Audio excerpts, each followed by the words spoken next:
পানির অভাব কাটছেই না গাজাবাসীর। দিন দিন তীব্র হচ্ছে উপত্যকায় পানির সংকট। ব্যবহার ও খাবার উপযোগী পানি সংগ্রহের জন্য অপেক্ষা করতে হচ্ছে ঘন্টার পর ঘন্টা। তবুও পর্যাপ্ত পানি না নিয়ে বাড়ি ফিরতে হচ্ছে তাদের। পানি বিশুদ্ধকরণ কেন্দ্রগুলো ধ্বংস হয়ে যাওয়ায় এমন দুর্ভোগের মুখে পড়েছে সাধারণ মানুষ। ইসরায়েলি হামলায় গাজায় ধ্বংস হয়ে যায় পানি বিশুদ্ধকরণ ও জ্বালানি কেন্দ্রগুলো। এছাড়াও প্রধান পানি সরবরাহ লাইন বন্ধ করে দেওয়া হয়। অন্যদিকে সীমান্তে আটকে দেওয়া হয়েছে জরুরি সরবরাহ ও জ্বালানি প্রবেশ। এতে চরম পানি সংকট দেখা দিয়েছে।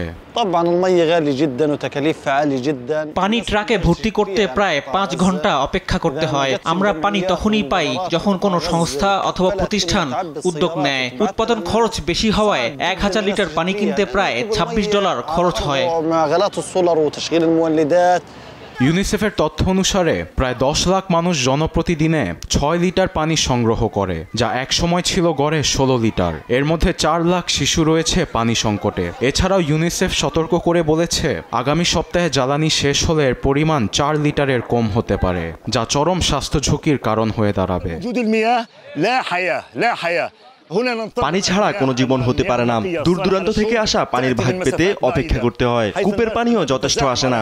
আমাদের গৃহস্থলীর কাজ সম্পন্ন করা কঠিন হয়ে পড়েছে। আন্তর্জাতিক বিভিন্ন সংস্থার প্রতিবেদন এটাই ইঙ্গিত করে।